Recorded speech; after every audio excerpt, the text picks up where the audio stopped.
In this video, we're going to cover the SAT practice test number 5 produced by the College Board.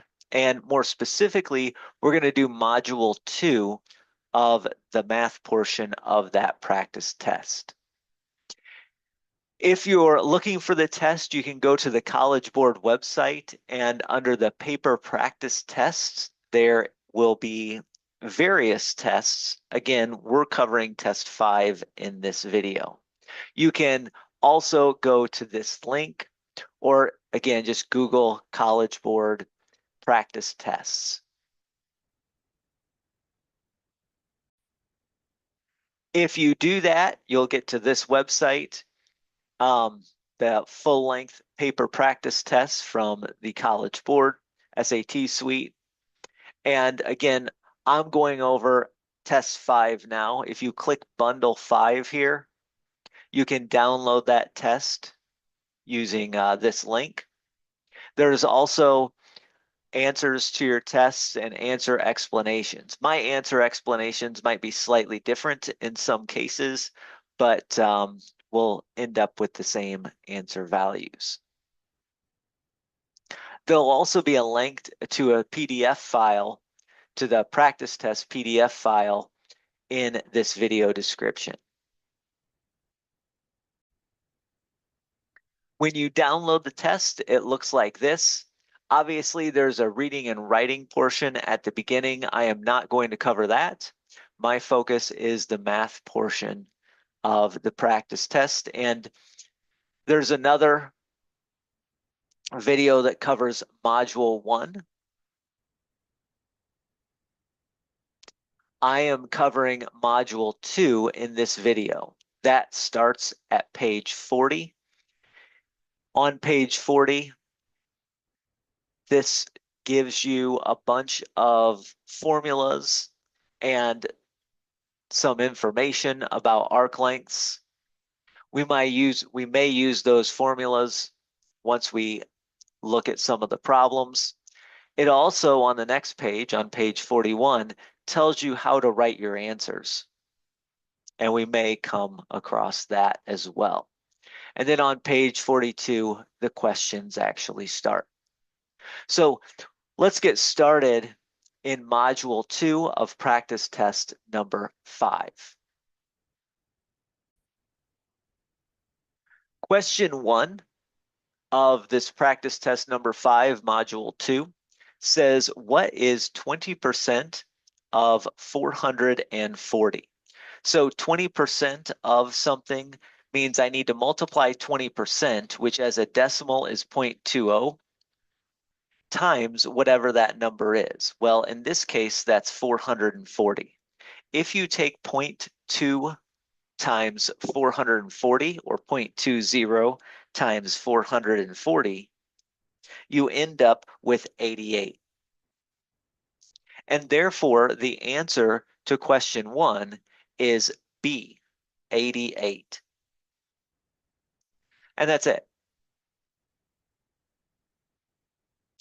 Question 2 says argon is placed inside a container with constant volume. The graph shows the estimated pressure, Y, in pounds per square inch of the argon when its temperature is X Kelvin. So as the temperature is going up, the pressure is also going up.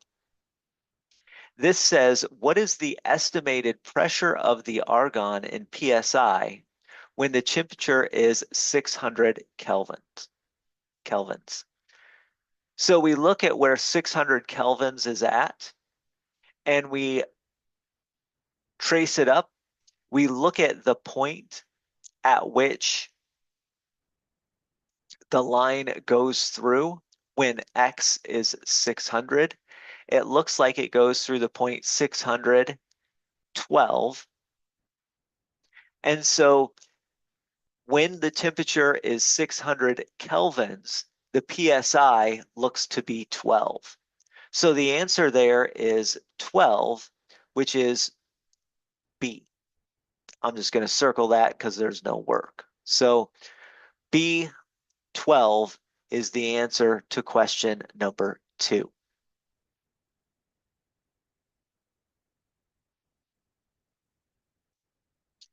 Question number 3 says, the function f is defined by f of x is equal to 4x minus 3. What is the value of f of 10? So what we'll do is we plug in 10 into the function. This is just function notation. And that means we replace the x with the number 10. So 4 times 10 minus 3, that would be 40 minus 3, and that gives us 37. So we get B as our answer. So the answer to number 3 is B, 37.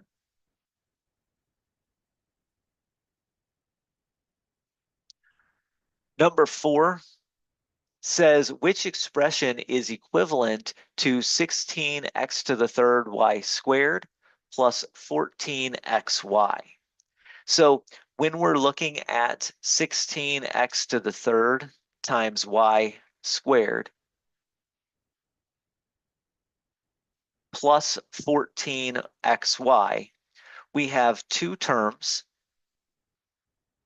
and we want to factor out the greatest common factor. That's what this problem really is.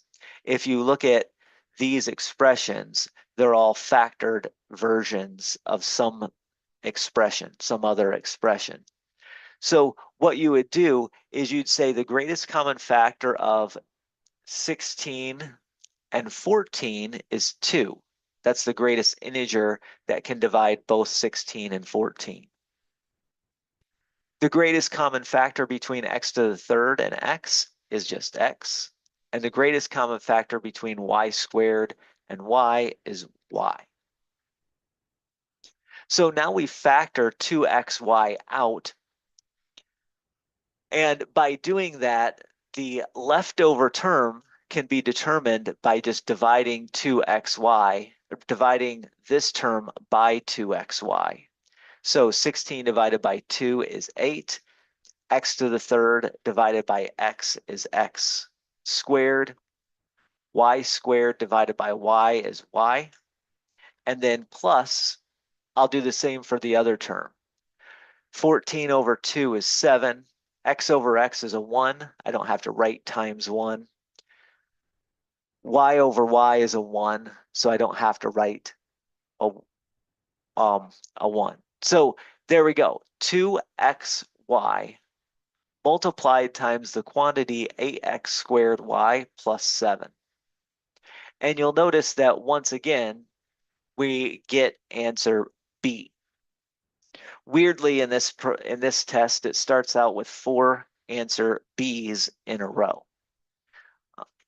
That's obviously not always going to happen.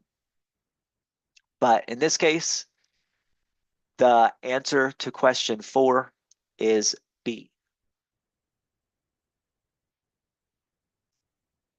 Question 5 says a veterinarian recommends that each day a certain rabbit should eat 25 calories per pound of the rabbit's weight, plus an additional 11 calories. Which equation represents this situation where C is the number of calories the veterinarian recommends that the rabbit should eat if the rabbit's weight is X pounds?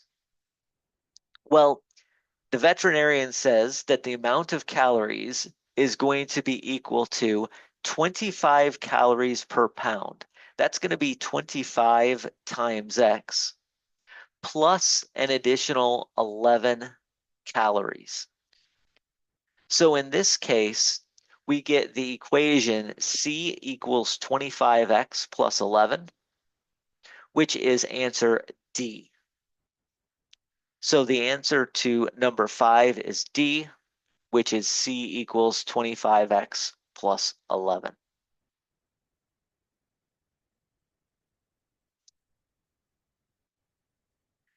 For question 6, it says if 6n is equal to 12, what is the value of n plus 4? There's a couple of different ways to solve this, but probably the most straightforward is just to solve for n immediately. If 6n is equal to 12, then we can divide that equation by 6 on both sides and see that n has to be equal to 2. And so if we're going to find the value of n plus 4, that's basically just saying what is 2 plus 4. And 2 plus 4 is obviously 6. So the answer there is 6. The value of n plus 4 is equal to 6.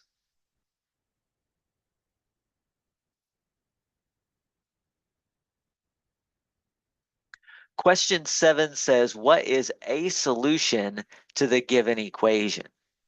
Now, what I would do to that equation to solve this is I would take the expression and rewrite it so it looks easier to deal with.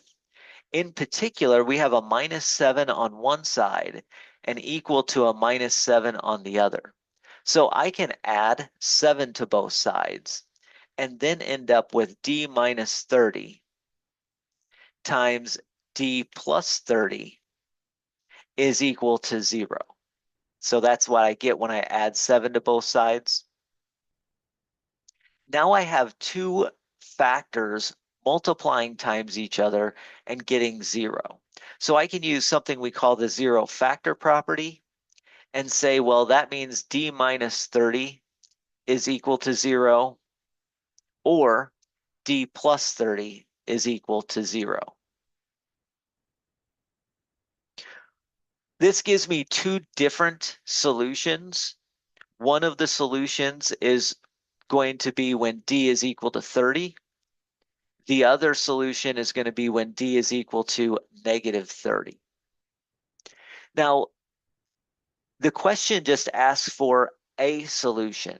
It says, what is a solution to the given equation? And with the way it's written, you can either give the answer 30 or give the answer negative 30. Both will work. So either 30 would work or negative 30 would work as the solution to problem number 7.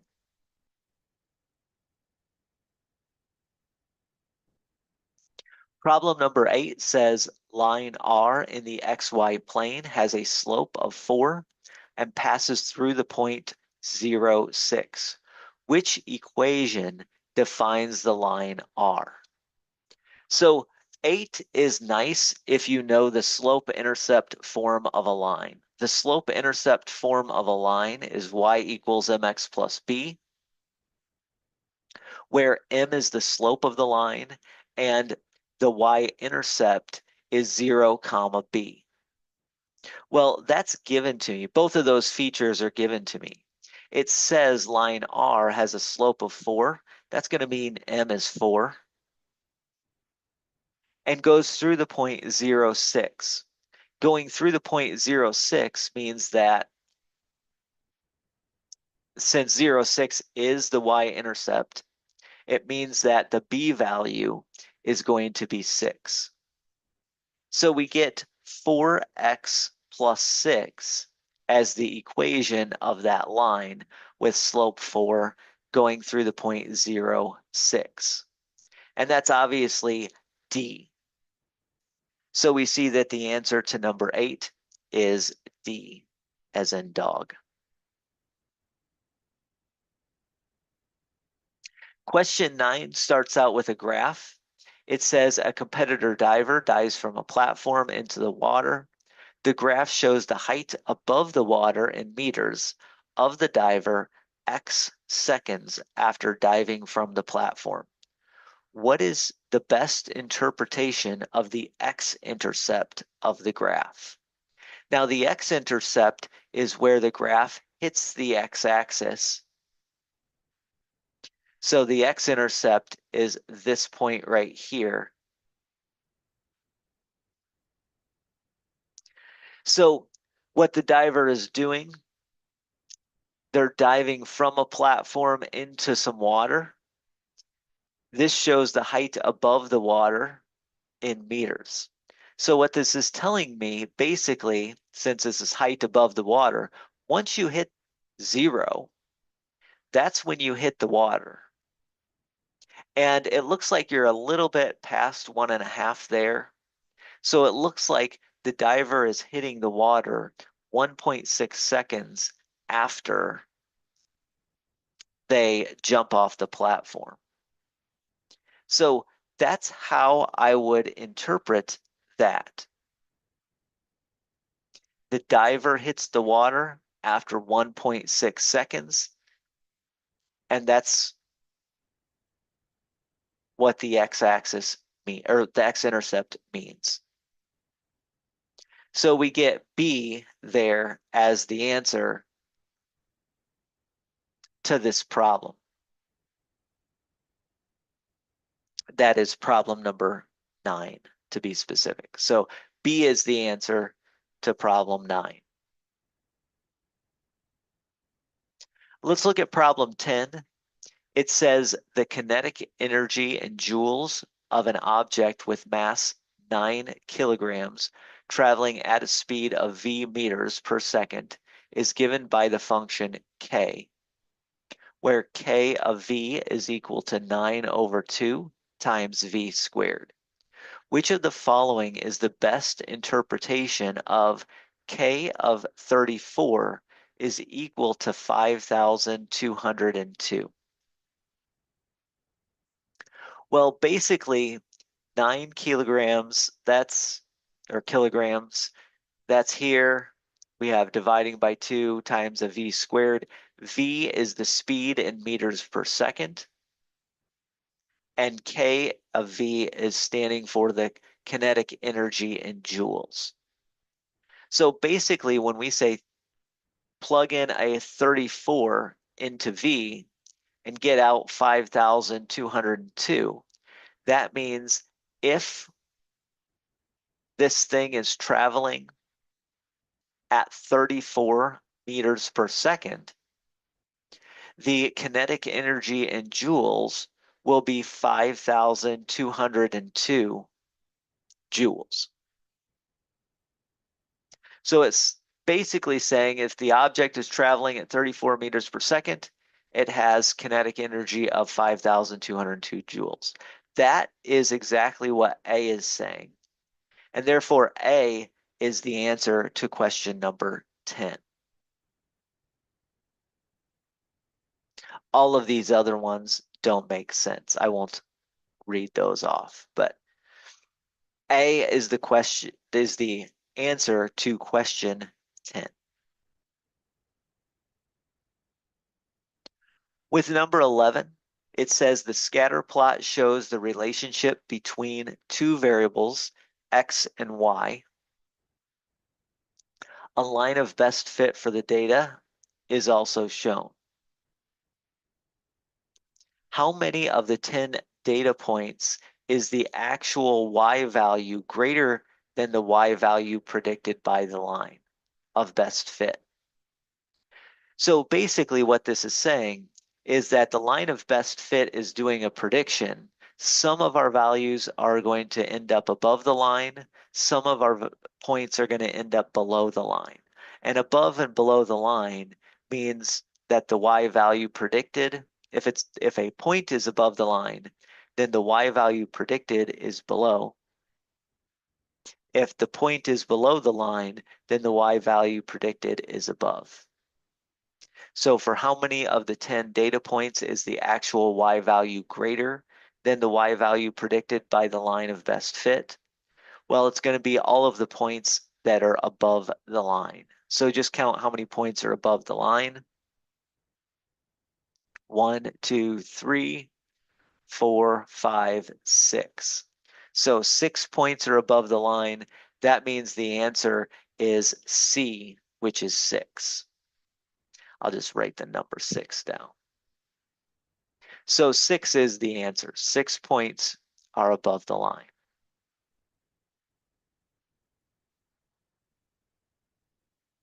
Question 12 says, at a movie theater, there are a total of 350 customers. Each customer is located in either theater A, theater B, or theater C. If one of these customers is selected at random, the probability of selecting a customer who is located in theater A is 0.48, and the probability of selecting a customer who is located in theater B is 0.24. How many customers are located in theater C? So here's the deal.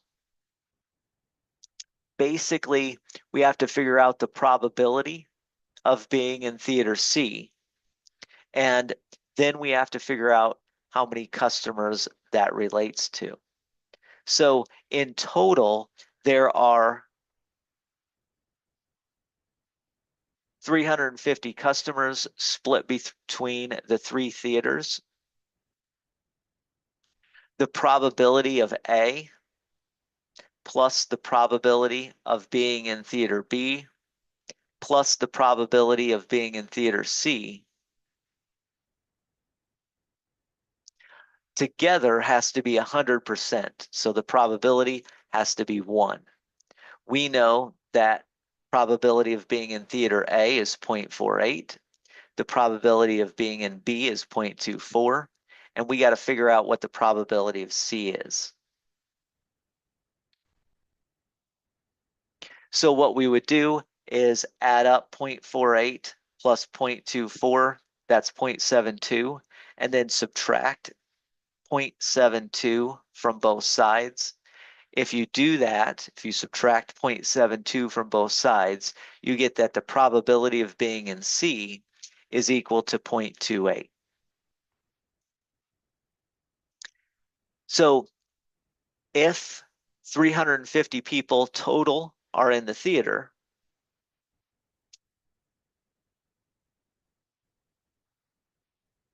and 0.28 is the probability of being in theater C, then how many people are actually in theater C? Well, it's going to be, I'll just call that C. The number of people in theater C is going to be 0.28 multiplied times 350.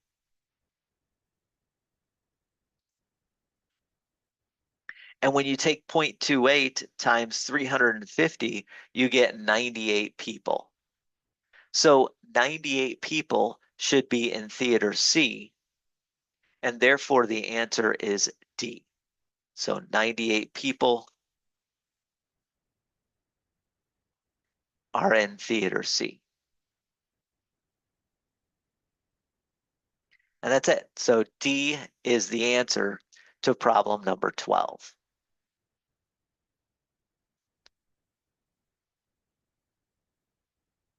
Thirteen says, what is the slope of the graph of y equals 1/3 times 29x plus 10 plus 5x in the xy plane?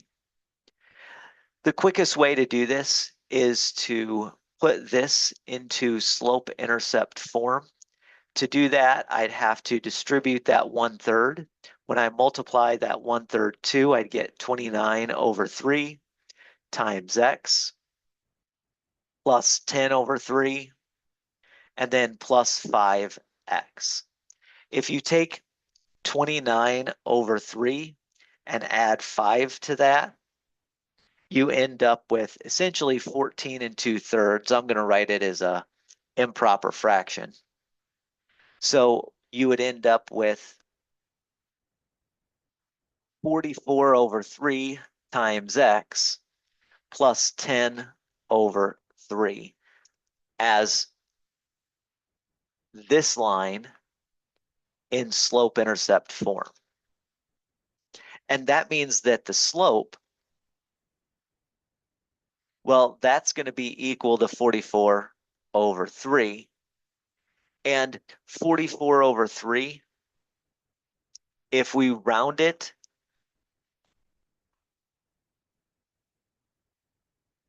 you'd round it to 14.67. Okay. Now you may ask, well, which one of these versions should you write?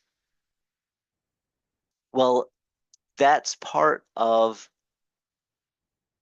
reading that input of how the SAT or how this practice test asks for the input. I would probably leave it as 44/3, but you can also write 14.67. That's also acceptable. Let me show you why that is, why both are okay. So as you can read here, it says if your answer is a fraction that is too long, over 5 characters for positive, 6 characters for negative, write the decimal equivalent. Well, our answer of 44/3 was a fraction, but it's clearly not over 5 characters. So we could have been perfectly fine writing it as a fraction. And if you want to say, well, should we have written that as a mixed number? The answer is no. It says if your answer was a mixed number, write it as an improper fraction or its decimal equivalent. So our numerical value of 44/3 is an improper fraction, so that would have been just fine to write it that way.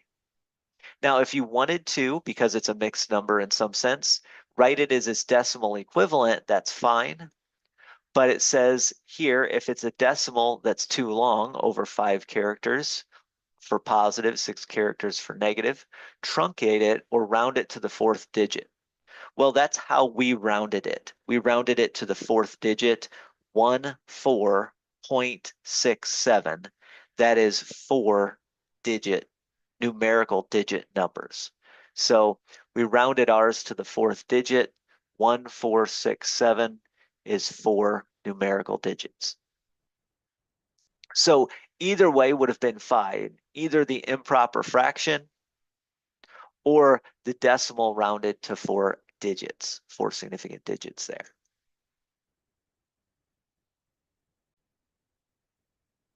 My preference is anytime I have an improper fraction, I'll use the improper fraction as long as it's not more than 5 inputs there, or 5 strokes. This is 4 divide by 3. 4 is 1, another 4 is another 1, divide is 1, 3 is 1. So we're perfectly in line with how they wanted the answers. Okay, 44/3 is probably what I would have written. Let's look at problem number 14.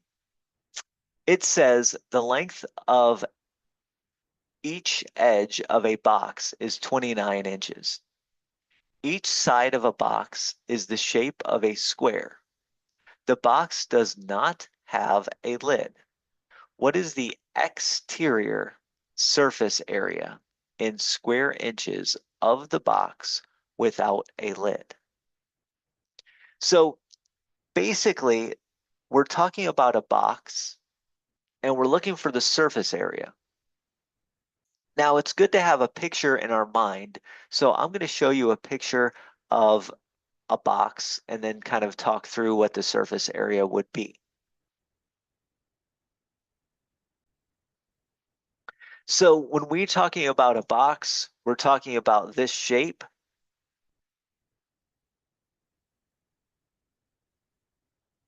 And because it's a square, the length, or because each side is a square and the base is a square, the length, the width, the height are all the same number. And in our case, that's 29. But it doesn't have a lid. So if you count the sides where we're talking about surface area, there's going to be 4 sides plus the bottom. That's a total of 5 squares that we're going to use for the exterior. And if I'm talking about surface area, all I have to do is add up the area of those 5 squares. So I add up the area of the 5 squares and I will get the surface area of the box without a lid.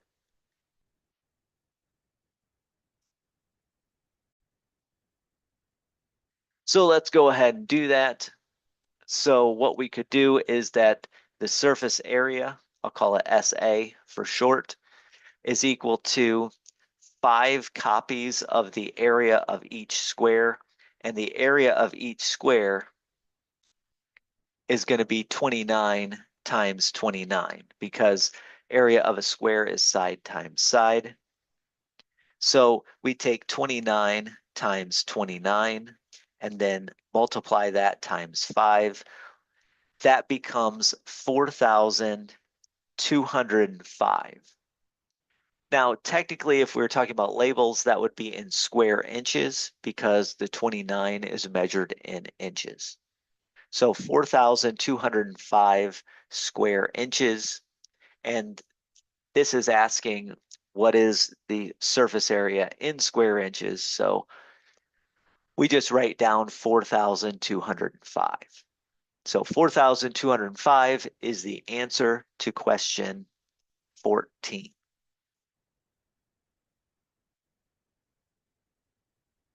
Fifteen says 5 something, which is a type of sea turtle, each have a nest.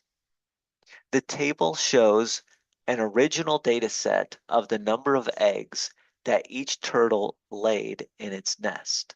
So we had 5 turtles. Here's the number of eggs in each nest.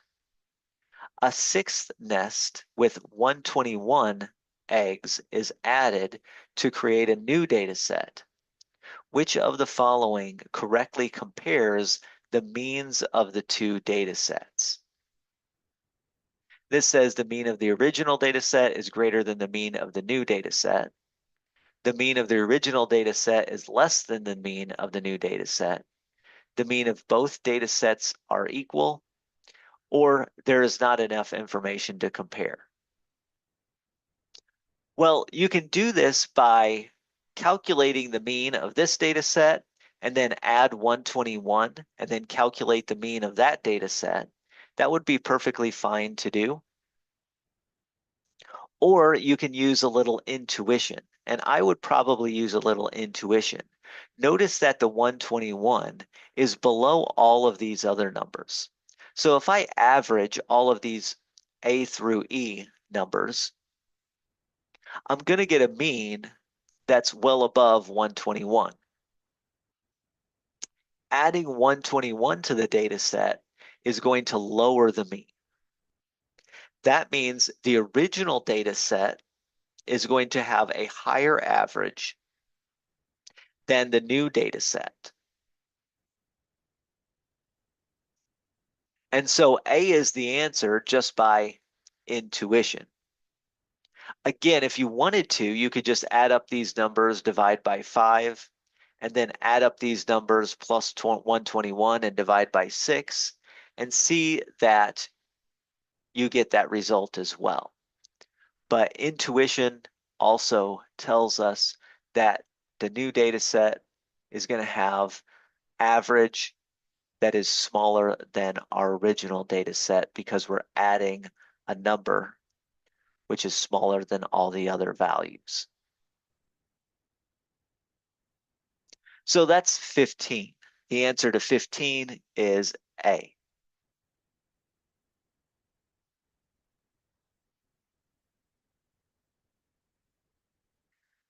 Sixteen says in triangle RST, the measure of R is 63 degrees. What is the which of the following could be the measure in degrees of S? Well, here's one where we have to use that the angles of the triangle add up to 180. So if we're talking about the angles, I will not write the angle symbol, but R plus S plus T has to be 180. And obviously they're all going to be positive. So if R is 63, I get 63 plus S plus T is equal to 180. And so when I combine S and T, subtracting 63 from both sides gives me 117. Now S plus T has to be 117. Both of these are going to be positive. And therefore, S has to be under 117. The only number that's under 117 is 116. And therefore, that's our answer. Our answer is A, because S must be less than, or well, less than specifically 117 for this to work. And our only option for that is option A, which is 116. So that's it. That's the answer. A is the answer to question 16.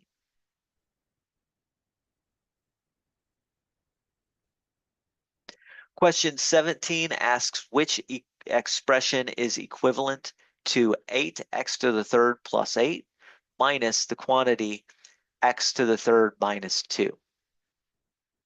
So what we would have to do is essentially distribute that negative sign.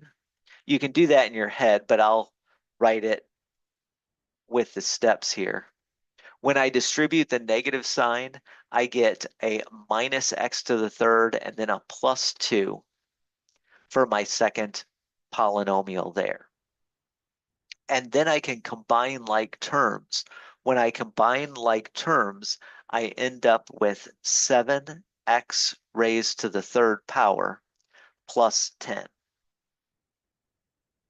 So 7x raised to the third power plus 10 is my final answer, which is answer B. So we're using answer B, and there we go. So B is the answer to question 17.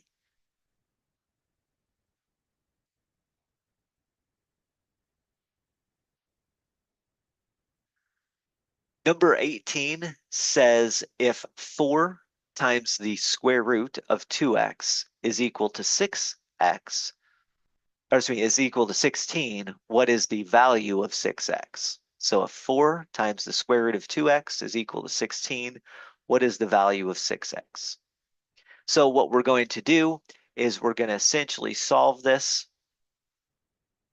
I would start by dividing 4 on both sides. That would give you the square root of 2x is equal to 4. And now you could square both sides. When I square the left, that gets rid of the square root, so I'm left with 2x. Squaring the right gives me 16. Now there's two options here that you could do.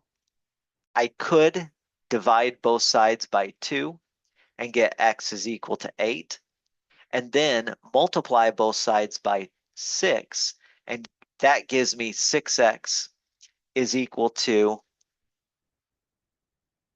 48. Excuse me. It's on my throat here. So 6x is equal to 48. And that is one option for solving. The other option for solving is at this step, we could have simply multiplied both sides by 3. If I multiply 2x by 3, I end up with 6x. If I multiply 16 by 3, I end up with 48. And so either way, you can either solve all the way for x, or you can realize that if you multiply 2x times 3, you get 6x. Either way, 6x is equal to 48, and therefore B is your answer.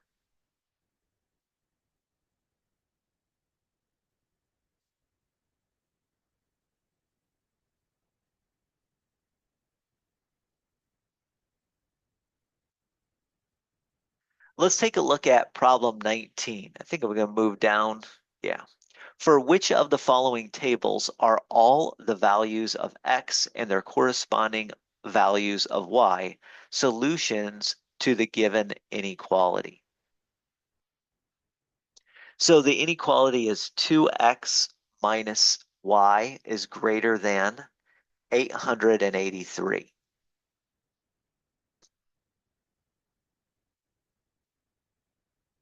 So what you would do is you'd start plugging in the x's and y's and seeing if they work. So for instance, you would take 2x minus y greater than 883, and you'd plug in 440, 0 into your xy. Let me do a couple of these.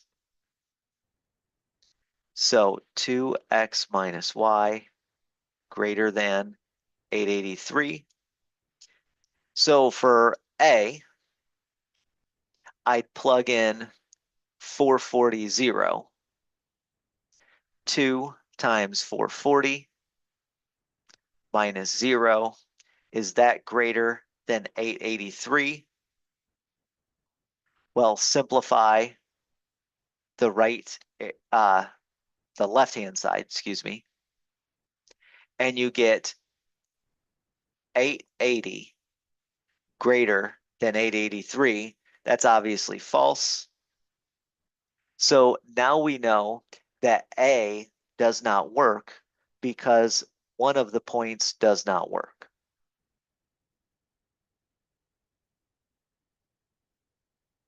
So A does not work. Get rid of that. Notice that B also has the point 440, 0. 440 times 2 is 880 minus 0. Same thing. Doesn't work. So A and B both have that 440, 0 point, and so neither of those tables work.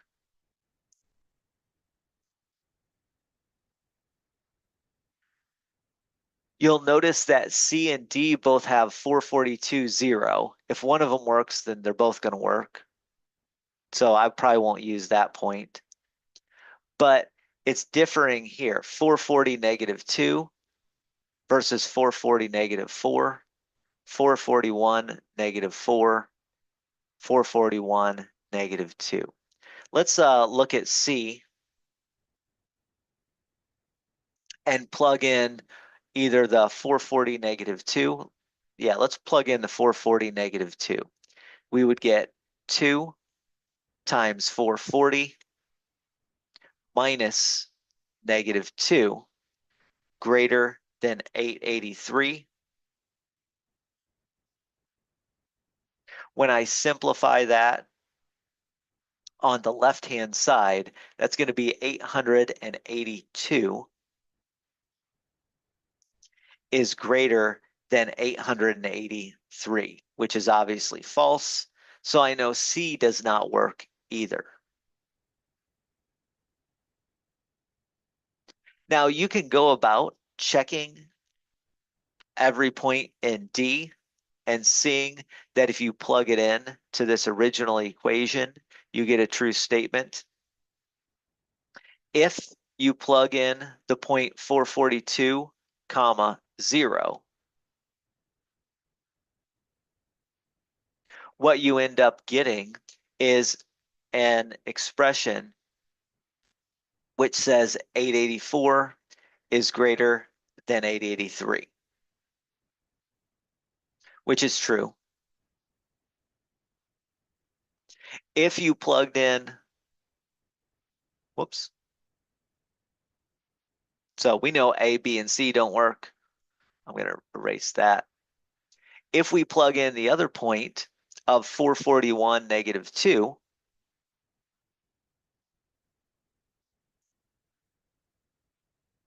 what happens? 441 gets multiplied by 2, and then we do minus a negative 2, which is like a plus 2.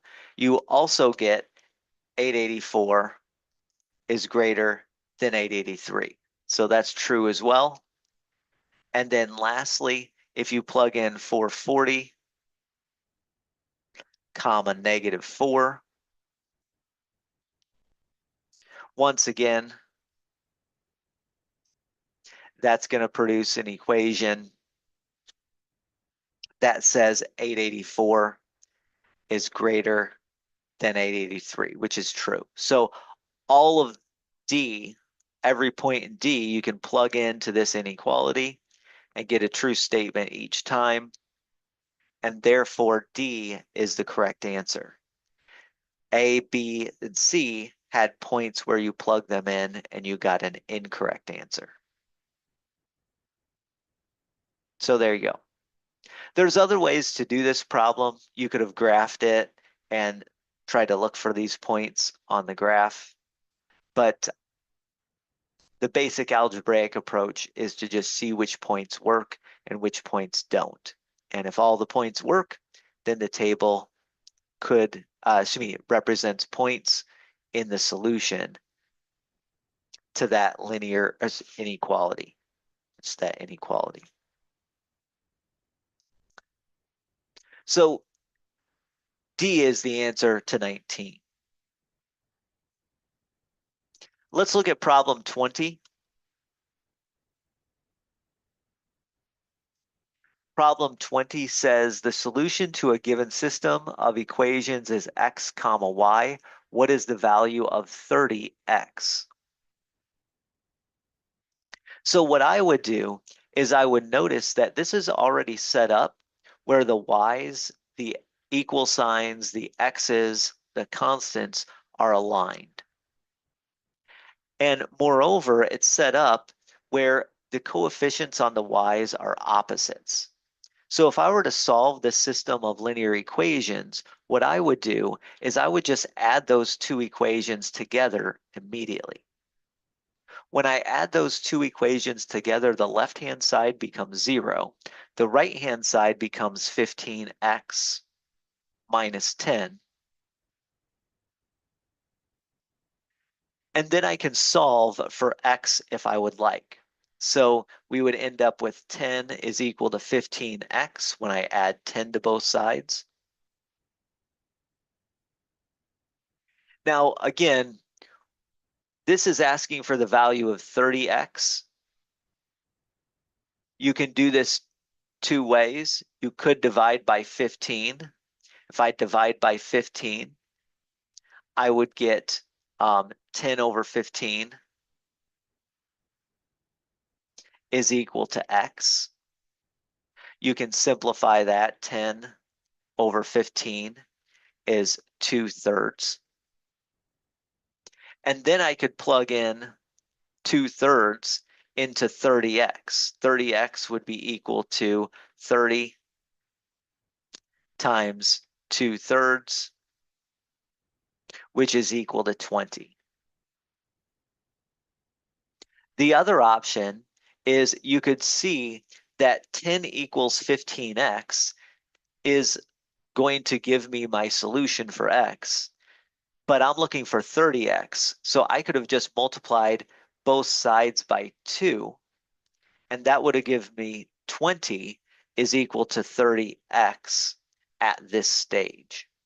So that's another way to do that problem. 10 equals 15x, multiply both sides by 2, you get 20 equals 30x. So the answer there, what is the value of 30x, is 20. The answer to question 20 is 20, interestingly enough. Question 21 says a rectangle is inscribed in a circle such that each vertex of the rectangle lies on the circumference of the circle. The diagonal of the rectangle is twice the length of the shortest side of the rectangle. The area of the rectangle is 1089 times square root of 3 square units. What is the length in units of the diameter of the circle? So we get an interesting drawing here where the rectangle is inscribed in a circle such that the vertex of each rectangle lies on the circumference of the circle. Diagonal is twice the length of the shortest side. The area of the rectangle is 1089 times square root 3 units. What is the length in units of the diameter of the circle? So let's draw a picture of what's going on, and that'll probably help us a little bit. So I copied a picture of an inscribed rectangle, a rectangle inscribed in a circle, and then I labeled the diagonal of the rectangle. Notice that the diagonal of the rectangle is also the diameter of the circle. Okay, so the diagonal of the rectangle is also the diameter of the circle. And basically what it says in 21 is that the shortest side of the rectangle, which I called X, has length such that the diameter of the circle or the diagonal of the rectangle is twice that length. Now, if I want to find the other side of the rectangle, I can do that by noticing that the diagonal splits this rectangle into two right triangles. And a right triangle is such that we can apply the Pythagorean theorem, a squared plus b squared is equal to c squared, where a and b are the legs of the right triangle and c is the hypotenuse of the right triangle. In my scenario, a is going to be x, b is going to be this unknown side, which I didn't label, so I'll label that as just b for right now. And then c is the diameter of the circle, which is the diagonal of the rectangle. So c is going to be d, or 2x. So I can use 2x as the value of c. This means x squared plus b squared is equal to 4x squared. Subtracting x squared from both sides gives me that b squared is equal to 3 times x squared.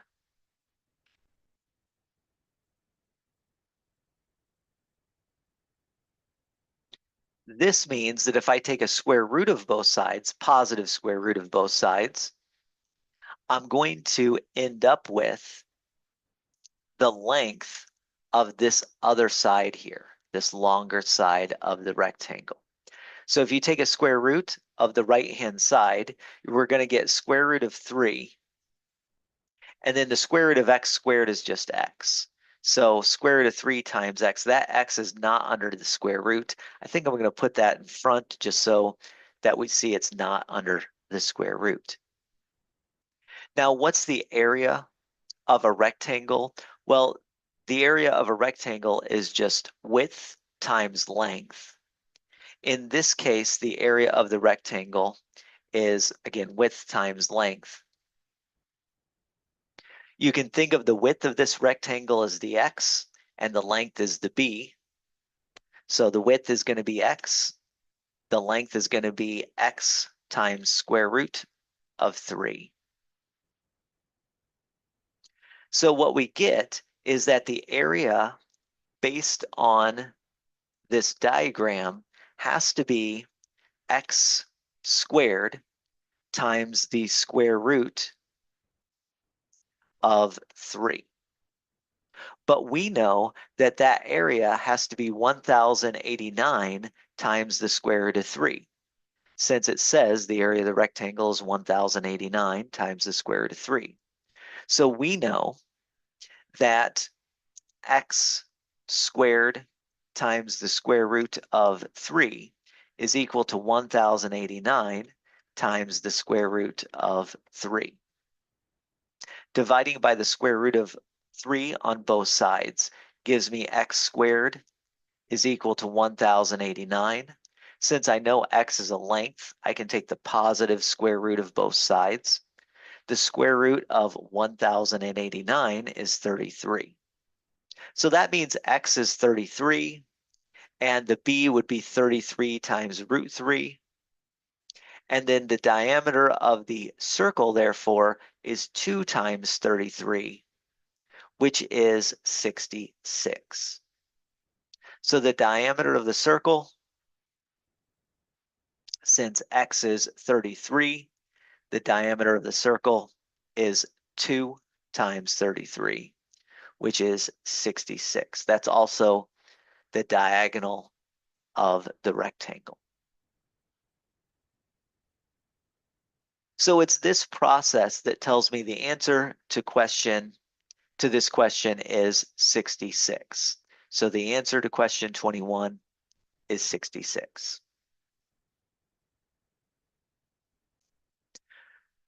Question 22 says rectangles ABCD and EFGH are similar. The length of each side of EFGH is 6 times the length of the corresponding side of ABCD. The area of ABCD is 54 square units. What is the area in square units of EFGH? Now, this is tricky because, again, the area of one versus the length of the sides of the other. So let's look at the area of the one I'm looking at, ABCD. ABCD. We know that area of ABCD is going to be the width times the length of the width of ABCD times the length of ABCD. That is going to be 54 square units. Now let's think about what that means for the area of EFGH. Well, since each side of EFGH is 6 times the length of the corresponding side of ABCD, if one side of ABCD is W, then the width of EFGH is going to be 6 times W, and the length of EFGH is going to be 6 times L. So we end up with 36 multiplied times WL, where W times L are the width and length of ABCD. So that means the area is going to be 36 multiplied times 54. And 36 times 54 is equal to 1,944. So we get 1,944, which obviously is answer D there.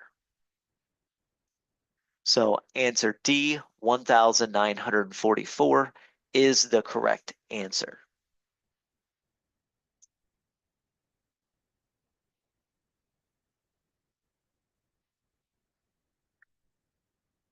Number 23 says which expression is equivalent to 42a divided by k plus 42ak?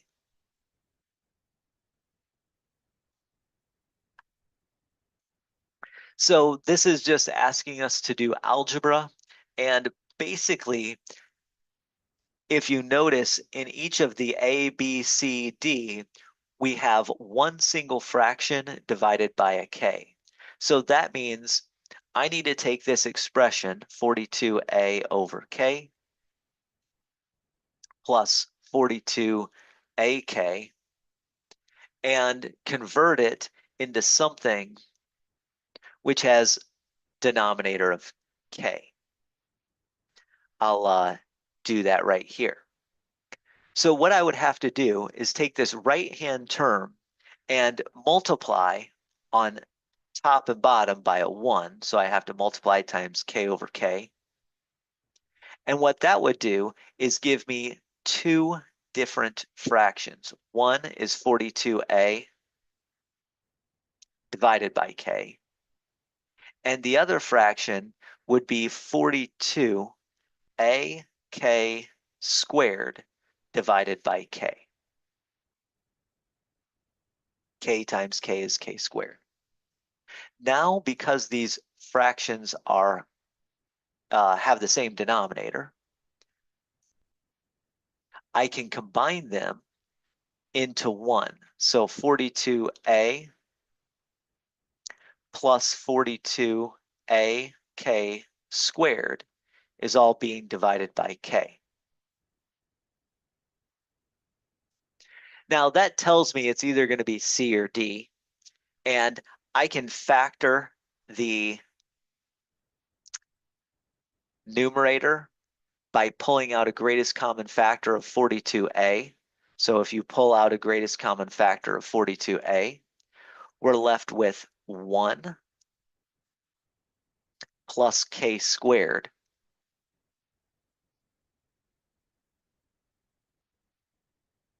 So 42a times the quantity 1 plus k squared all over k is an equivalent fraction to my first expression.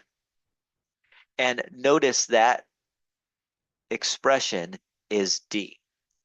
So the answer to this question, to question 23, is D.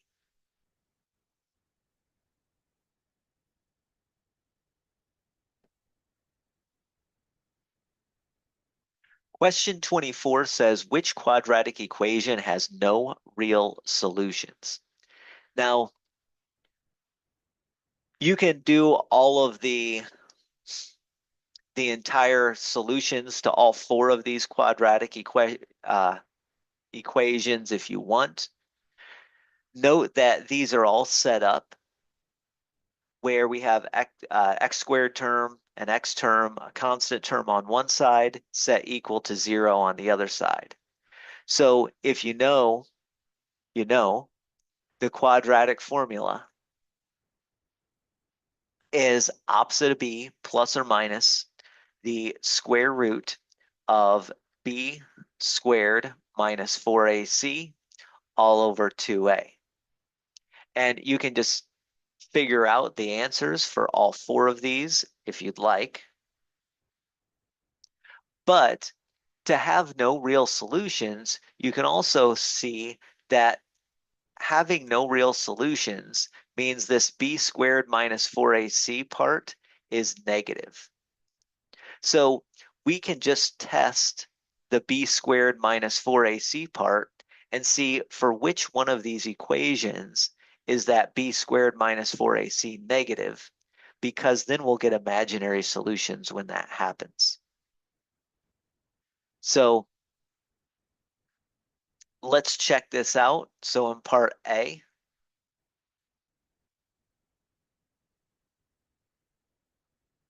b squared minus 4ac. B is the coefficient of the x term.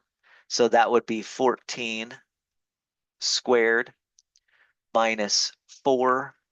A is the coefficient of the x squared term, and c is the constant number. So b squared minus 4ac is 14 squared minus 4 times 1 times negative 49. When that's all said and done, I got a 392, which is positive. So we're going to get real solutions for part B. Oh.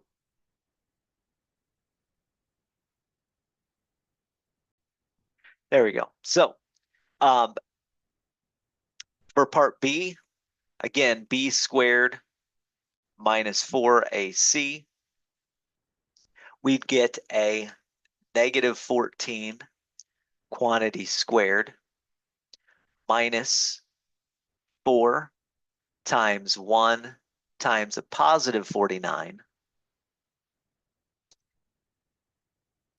And so what you end up with in this situation is a 0. Now, 0 is not positive, but it's also not negative. So it's non-negative. And so we're going to get real solution there. In fact, we're going to get a real solution repeated there. Next up, part C, we take b squared minus 4ac. That's going to be, once again, negative 14 quantity squared minus 4 times 5 times negative 49.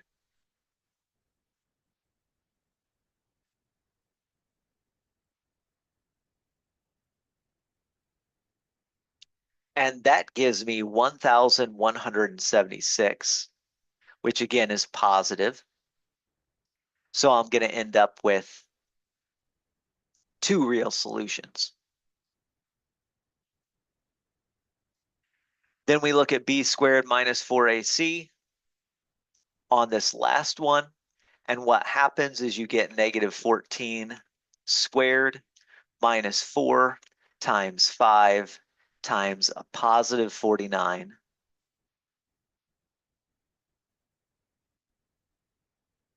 And when you calculate that, you end up with a negative 784.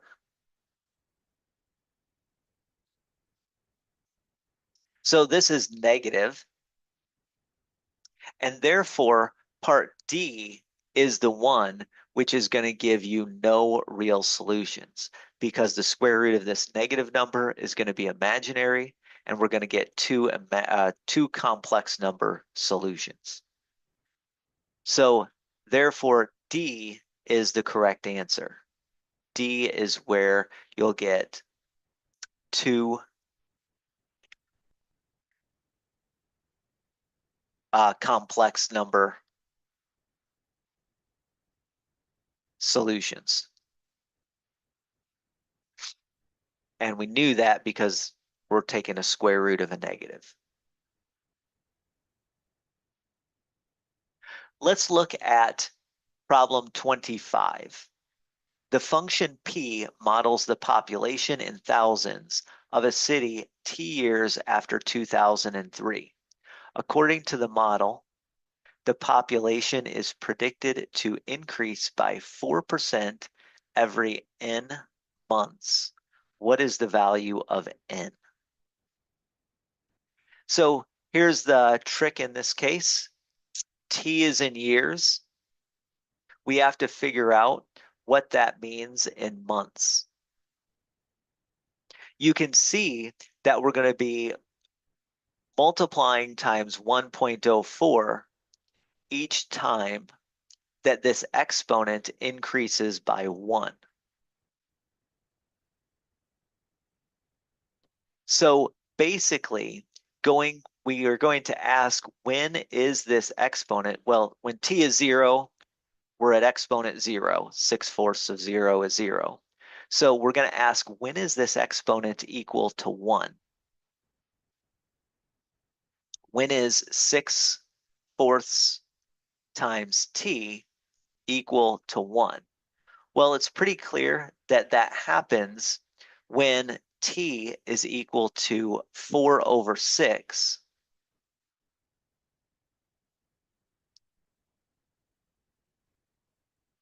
And therefore, we're asking, how many months is that? Well, t is equal to 4/6. That's 4/6 of a year. Think about in terms of months, since there's 12 months in a year, 4/6 is equal to 8/12. So for a t of 4/6, 4/6 of a year is 8 months out of 12 months. So the value for n would be 8. So we're looking at 8 months to go from essentially an exponent of 0 to an exponent of 1. So the answer to question 25 is answer A, which is 8 months. And we knew it was increasing by 4%. That's I'm looking at this 1.04 is an increase of 4%. So that's why I could ask myself, well, when's the exponent go from 0 to 1? What amount of t makes that happen? Well, a t of 4/6 makes that happen. Since we're thinking in terms of months, 4/6 is like 8 over 12, 12 months in a year, 8 months. So 4/6 of a year is 8 months.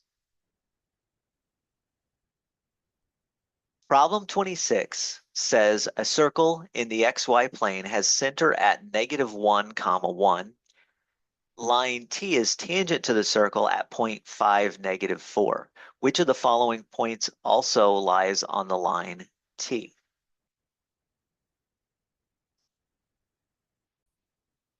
All right, so here's our point -1, 1, and here's our point 5, -4. Notice that, well, first off, if you found the distance from the center to the point on the circle, you'd get a distance of square root of 61, since the change in y is 5 and the change in x is 6.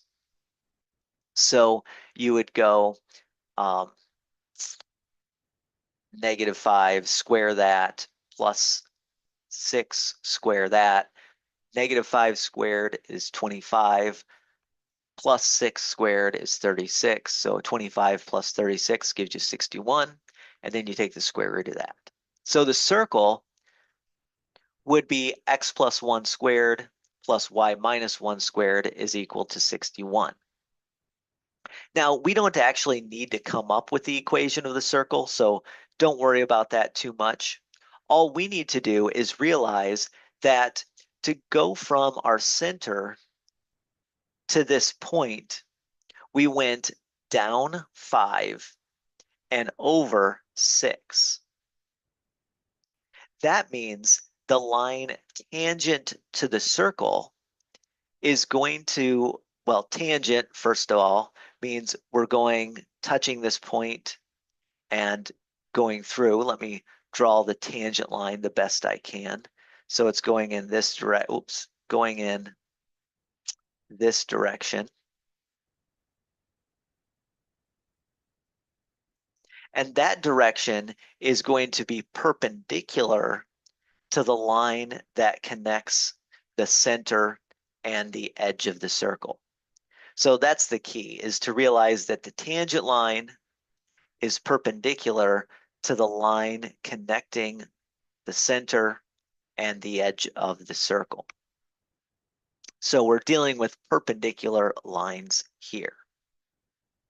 And the line that connects the center to the point 5, -4 has slope of, again, down 5 over 6. Therefore, it has slope of -5 over 6.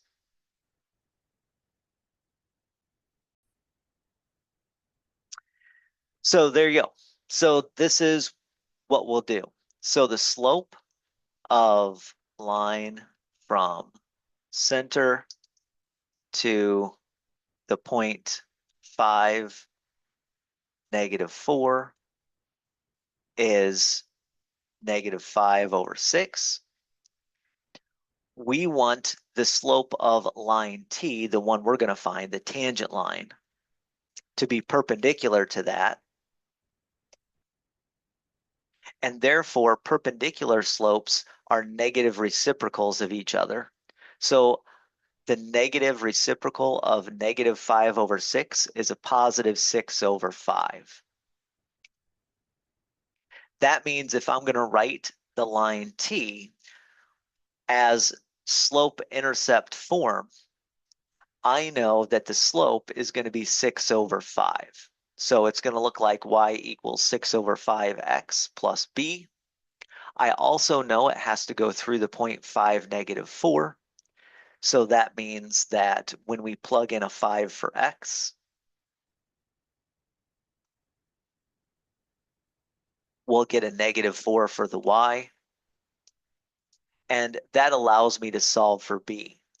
6/5 times 5 is just 6. If I subtract 6 from both sides, I end up getting a b value that's negative 10. So that means the tangent line is going to be the line y equals 6 over 5 times x minus 10. So that's the line that we have. I'm going to put that up here. And now we just have to figure out what point is on that line. If you plug in 0 for x, you do not get 6/5 for y. What will happen if we plug in 4 for x? We'd get 6/5 times 4 minus 10, which would give me a negative 5.2. So 4/7 is not going to work either. If I plug in 10 for x, I get 6/5 times 10 and then minus 10, which gives me 2. So when I plug in 10, 2, I get a true statement on this for this line. If we plug in 11, 1, plugging in 11 for x would give me 6/5 times 11 minus 10, which is 3.2, which is not 1. So the only point that you can plug in and make this work is the point 10, 2. So again, what I'm doing there is plugging in 10 for x and 2 for y, and then simplifying the right-hand side. And that gives me a true statement. And so there you go.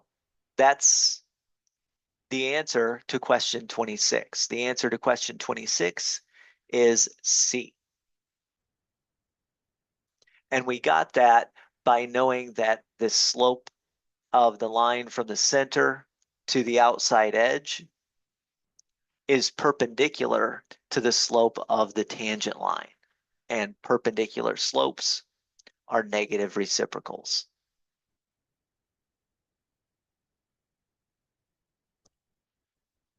Let's take a look at 27. For an electric field passing through a flat surface perpendicular to it, the electric flux of the electric field through the surface is the product of the electric field's strength and the area of the surface. A certain flat surface consists of two adjacent squares where the side length in meters of the larger square is 3 times the side length in meters of the smaller square. An electric field with strength 29 volts per meter passes uniformly through the surface, which is perpendicular to the electric field. If the total electric flux of the electric field through the surface is 4,640 volts times meters, what is the electric flux in volts times meters of the electric field through the larger square? So a lot there and a lot we can go off of. So we're talking about electric field passing through a flat surface perpendicular to it. The flux is the product of the strength of the field and the area of the surface. So flux is equal to strength of the field. Let's call that strength. I'll call that T. I don't want to use S. times the area of the surface, which we'll call A.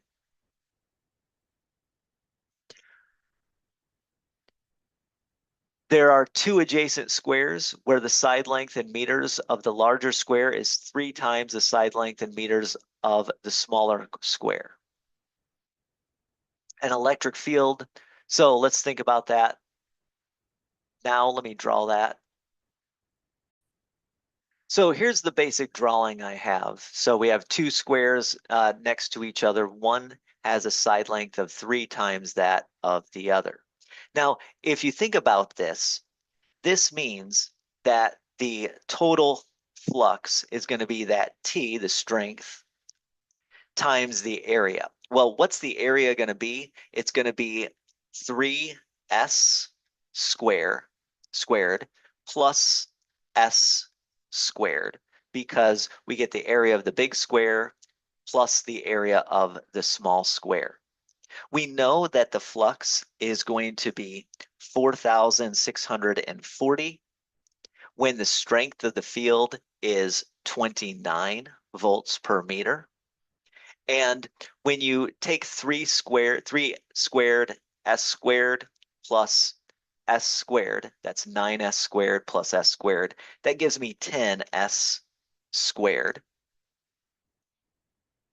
And this is a way I can find s. So basically I take 4,640, set that equal to 290 times s squared. Dividing both sides by 290 gives me 16 is equal to s squared. That means s is equal to 4. Now, s is equal to 4 is not my final answer. This says, what is the electric flux in volts times meters of the electric field through the larger square? So volts, meters, through the larger square. Well, we know the flux is always strength times area. And therefore, the flux is going to be strength, which we know is 29, times the area of the larger square. So the area of the larger square is 3s squared. And now we know that s is equal to 4. So we're going to take 29, multiply it times 3 times 4 squared.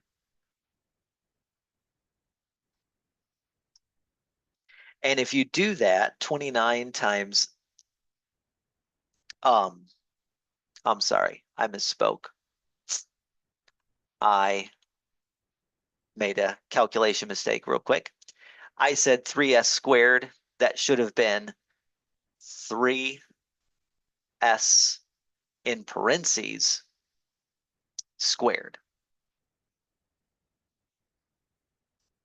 So I got my parentheses off. And so that is 3 multiplied times 4 squared, or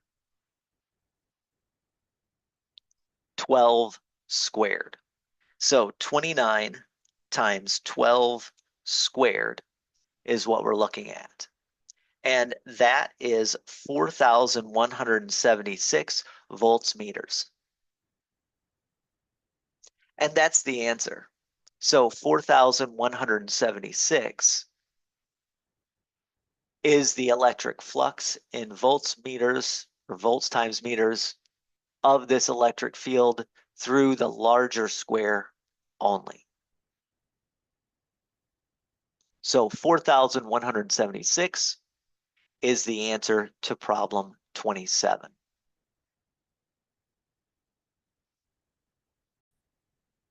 So this concludes Module 2 of the SAT practice test number 5. Again, you can download that from the College Board SAT practice test suite. So this concludes this video.